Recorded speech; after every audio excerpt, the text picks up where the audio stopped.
All right, welcome back to U.S. History. Today we're learning about Chapter 14, and so we're on our way to starting the Civil War. Okay, so this chapter is called the Divided Nation. What's the debate? The debate is free or slave state. We've just acquired this new land. There was a treaty after the Mexican-American War. What was that treaty called? The Treaty of Guadalupe Hidalgo. And that treaty gives us the land. We call that land the Mexican Succession. It's land for California, Utah, Arizona. And are we going to allow slavery in it? Yes or no? Okay, that's going to be the point of conflict. And we're going to talk about that. I want you to know what the Mexican Succession is. Okay, that's land. You should know fugitive slave law, even though it's not underlined.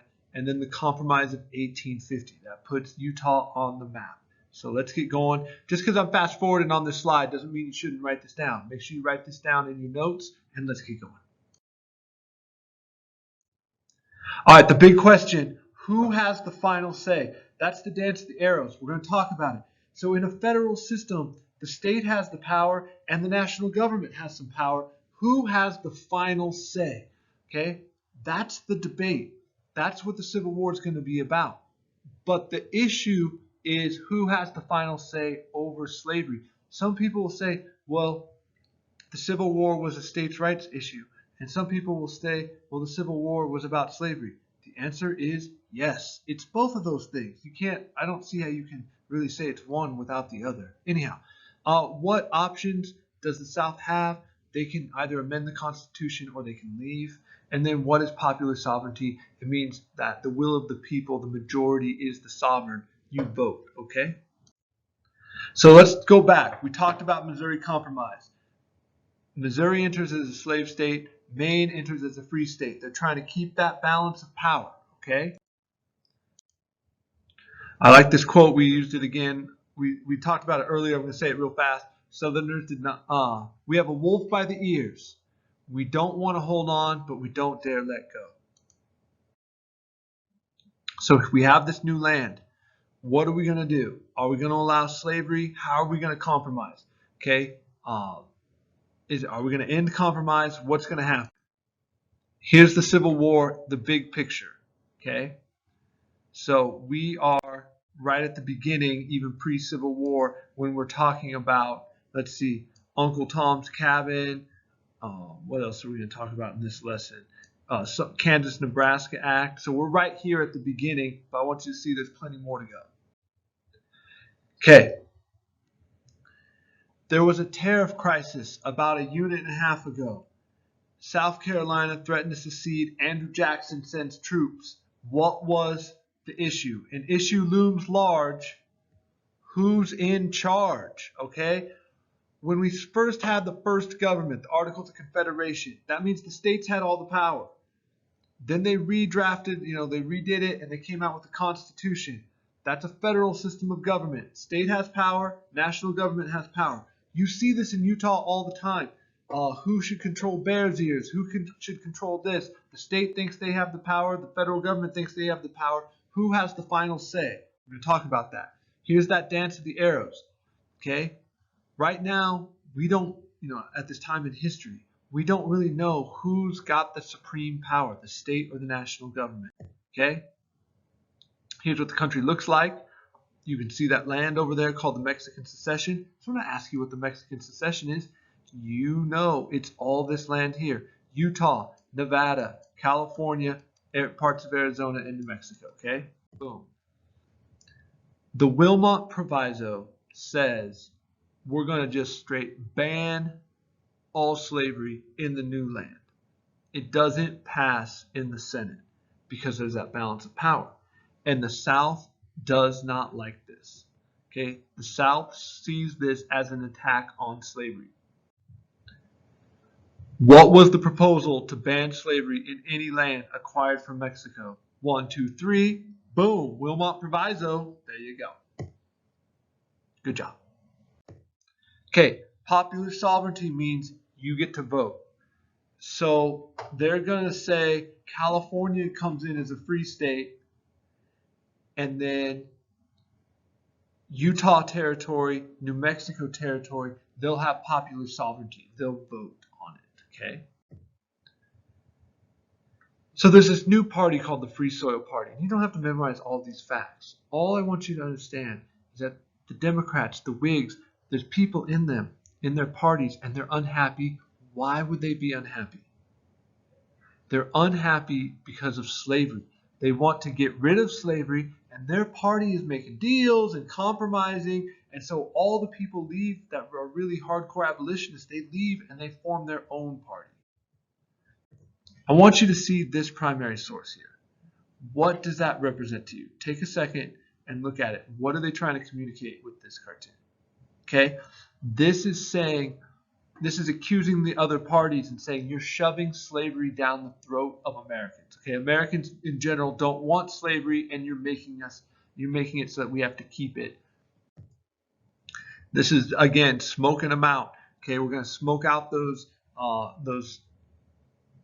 traitors from their opinion, and we're going to make this party a free soil party. We're going to get slavery out of here. No more compromise. Okay, the 1848 election, you have a Whig, you have a Democrat, and now you have this Free Soil Party. So it's a third party.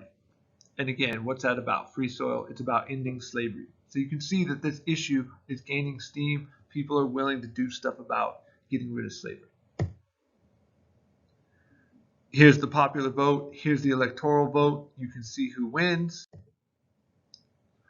Okay, let's just make you familiar about some of these people. John C. Calhoun, he is fighting for slavery in the Senate. Henry Clay, they call him the Great Compromiser. He's responsible for both the Missouri Compromise and the Compromise of 1850, which the Compromise of 1850, I want you to know. We'll go back into that in a minute, don't worry. And then Daniel Webster argued in favor of preserving the Union at any cost, okay? California's population explodes quickly. Why? Why does everyone want to go to California? You should know this from the last chapter, but if you forgot, it's okay. Gold, okay? Gold rush. Gold's found in them there hills. People want to go to California. Everybody wants in on this California gold rush. But what's the debate? Free or slave state. Okay, so how are we going to bring in California but still keep this balance of power in the Senate? Well, Southerners threatened to secede. They did it over tariffs a few decades back, and they're doing it again. Okay, free slave state is the problem. Here is the Compromise of 1850. Yes, it puts Utah on the map. Here are the three things I want you to know. California comes in as a free state. Boom, done. Okay. Utah and New Mexico come in as territories, and they'll have popular sovereignty. And then look at this thing at the bottom.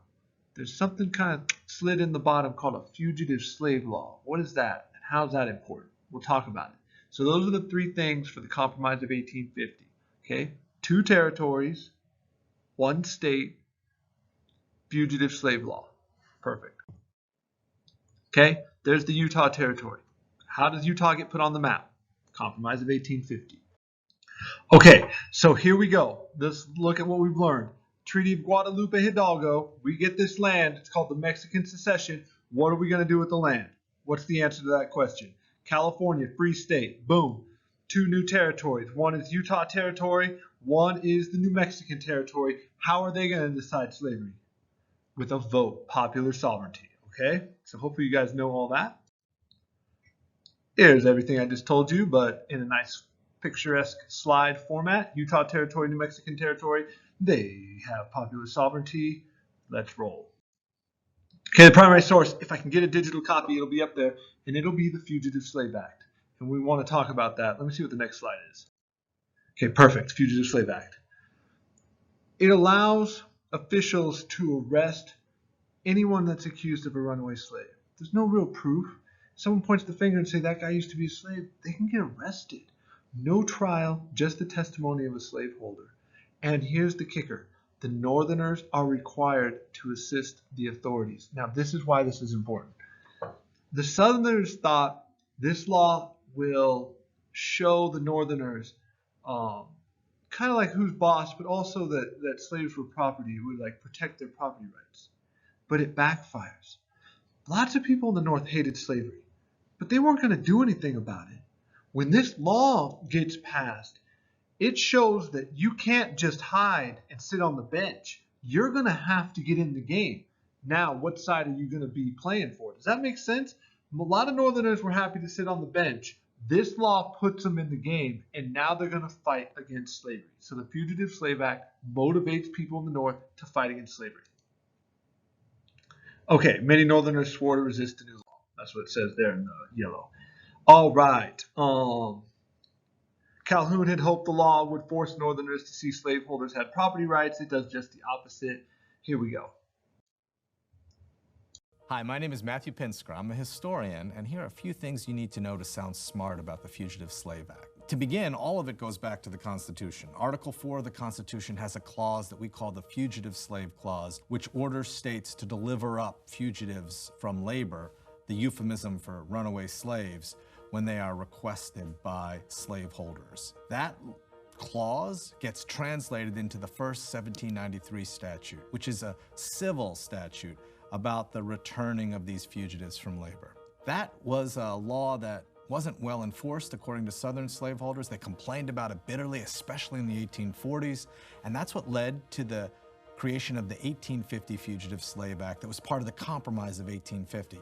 This 1850 statute, this was much tougher than the earlier one. It punished people who harbored runaways, members of the Underground Railroad, with both civil penalties and criminal penalties, including up to 6 months imprisonment if they were caught and prosecuted successfully. This was a very controversial measure. It was draconian in theory, but in practice it wasn't well enforced. The Underground Railroad was alive and well in the North in the 1850s. There are more documented escapes than rendition hearings in the years before the Civil War. There were dozens and dozens of people who were tortured and imprisoned in the South because of helping fugitives, but not under federal law, under state slave-stealing statutes. The lack of enforcement of this federal law is what led many Southern states to complain in their secession ordinance, for example, in 1860 and 61. What they were complaining about was Northern state laws that they thought interfered with the federal system. These are called personal liberty laws, anti-kidnapping statutes that many Northern states passed to try to protect black people from being unfairly accused of being runaways. Ultimately, the fugitive crisis is one of the major causes of the coming of the Civil War. Young people in large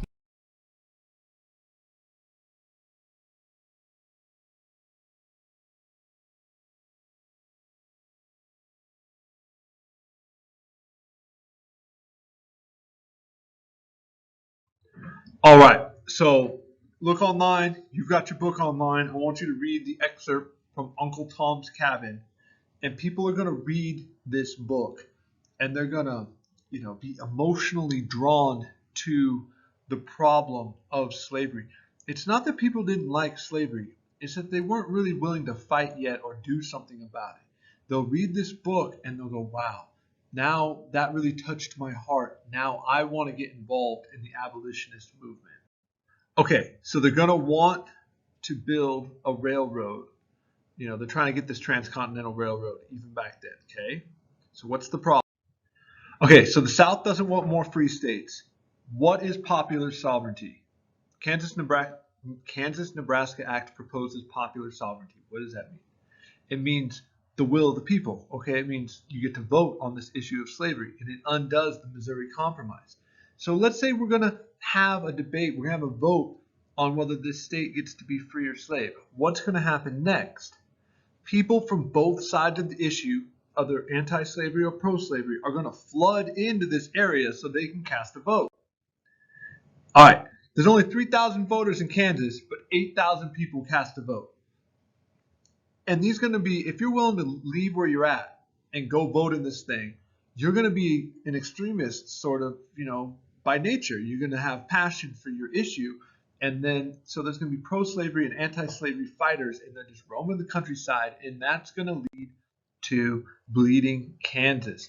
And I want you to know this guy's name, John Brown. He is going to be important for coming up in a minute for this raid at Harper's Ferry. So I want you to remember the name John Brown.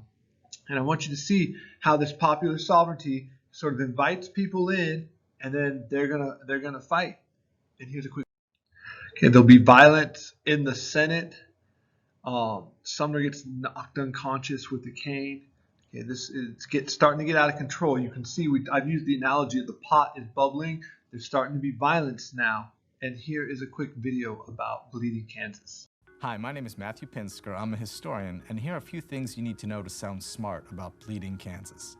The term Bleeding Kansas was popularized in the 1850s by newspapers like Horace Greeley's New York Tribune. It referred to the violence that erupted in the Kansas Territory in the middle of the decade. That violence was an outbreak of conflict that had emerged from the passage of the Kansas and Nebraska Act, which had organized the territories in the former Louisiana Purchase under the principle of popular sovereignty, the idea that people could decide for themselves whether or not to have slavery. The problem was that the doctrine of popular sovereignty didn't tell you when they could decide for themselves. So in order to decide the fate of the outcome of any referendum, forces who had an interest in the slavery issue began to rush to settle the territory. And they argued over who would govern this territory. And there was a government set up that was pro-slavery in Lecompton and an anti-slavery alternative government that was set up in Topeka. Republicans in Washington backed the anti-slavery forces. Democrats in Washington typically backed the pro-slavery forces. It was a standoff, and the standoff escalated into violence. Men like John Brown emerged. He was an abolitionist who had been living in Ohio, who followed his sons out to the territory and fought a kind of war with the pro-slavery forces. John Brown and his sons murdered 5 pro-slavery settlers. There was violence that erupted around the territory of Kansas in places like Washington, D.C. A senator from Massachusetts named Charles Sumner was nearly caned to death on the floor of the U.S. Senate by a congressman from South Carolina in the spring of 1856. Ultimately, somewhere between dozens and hundreds of people were killed in the Kansas Territory during this 2-year period of sporadic violence. And ultimately, Kansas entered the Union after a long period of political standoff on the eve of the Civil War as a free state.